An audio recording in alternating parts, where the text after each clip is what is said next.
इतिहास खंड के जो महत्वपूर्ण दोहराए गए युद्ध, पानी, तराइन का युद्ध, तराइन तराइन तराइन युद्ध, जिसमें प्रथम युद्ध कहा जाता है 1191 ईस्वी, और दूसरा युद्ध ये पृथ्वीराज चौहान और जो मोहम्मद गौरी के मध्य। दूसरा 1192 ईस्वी, पृथ्वीराज चौहान मोहम्मद गौरी, इसमें गौरी विजयी रहा, यहाँ पर गौरी परास्त होता है। फिर 1216 ईस्वी इल्तुतमिश और कुआचा के मध्य होता है। फिर पानीपत के 3 युद्धों की चर्चा की जाती है। पानीपत की 3 लड़ाई आप लोगों ने पढ़ा होगा। 1526 ईस्वी इब्राहिम लोदी और बाबर के मध्य होती हैं। 1556 ईस्वी अकबर वर्सेस अकबर और हेमू के मध्य, अकबर और हेमू के मध्य होता है महत्वपूर्ण रूप से। इसके बाद 1761 ईस्वी जो हमारे मराठास थे और अफगानों के मध्य होता है। इसके बाद और 3 लड़ाइयों में प्रमुख रूप से देखोगे तो कर्नाटिक वार या युद्ध, जो महत्वपूर्ण ब्रिटिशर्स के द्वारा लड़े गए फ्रांसीसी और ब्रिटिशर्स के मध्य, वो प्रथम वार था 1746 से 48 के मध्य हुआ प्रथम।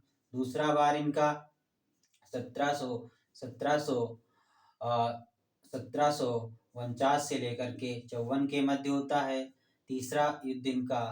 तीसरा युद्ध महत्वपूर्ण रूप से 1758 से लेकर के 63 के मध्य होता है।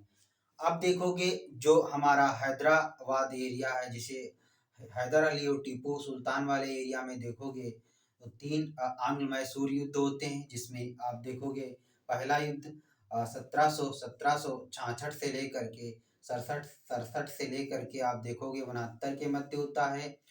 इसमें टीपू जो हैदर अली था उसकी विजय होती है। दूसरा युद्ध महत्वपूर्ण रूप से 1780 से लेकर के 84 के मध्य होता है।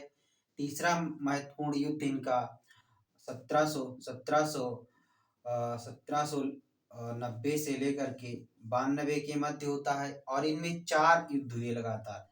1799 ईस्वी टीपू सुल्तान की डेथ हो जाती है। ये आंग्ल मैसूर युद्ध थे। आंग्ल मैसूर युद्ध, मैसूर हैदर अली टीपू सुल्तान वाला हिस्सा था।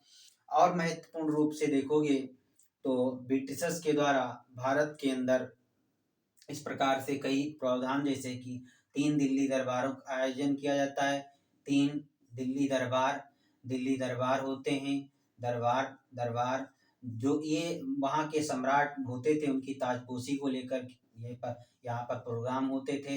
एक प्रमुख रूप से 1877 ईस्वी महारानी विक्टोरिया को कैसरे हिंद उपाधि दी जाती है इसी दौरान। फिर 1903 ईस्वी जॉर्ज सप्तम की ताजपोशी के दौरान ये प्रोग्राम आयोजित किया जाता है भारत में। ये वहाँ पर यूरोप में सब होता था, यहाँ भारत में भी इसकी धूमधाम से व्यवस्था होती थी। फिर 1911 ईस्वी में देखोगे दिल्ली दरबार का आयोजन, जिसमें जॉर्ज पंचम की ताजपोशी को लेकर के और उनका भारत आगमन। फिर देखोगे महत्वपूर्ण से घटना का दौरा, राउंड टेबल कॉन्फ्रेंस, जो ये भी महत्वपूर्ण 3 घटनाएं रही। 1930 में प्रथम round table conference, 1931 second round table conference, और 1932 में, जिसमें 31 में जो हुआ सेकेंड राउंड टेबल कॉन्फ्रेंस, ये महत्वपूर्ण है चूंकि इसमें इंडियन नेशनल कांग्रेस ने पार्टिसिपेट किया था और बड़े लेवल पे हमारे महात्मा गांधी, सरोजिनी नायडू, राजपूताना नामक जहाज से इन लोगों का जाना होता है। इस प्रकार से कुछ महत्वपूर्ण घटनाएं जो अपने दोहराव के लिए जानी जाती हैं, उनको मैंने संक्षिप्त के रूप में प्रस्तुत करने की कोशिश की।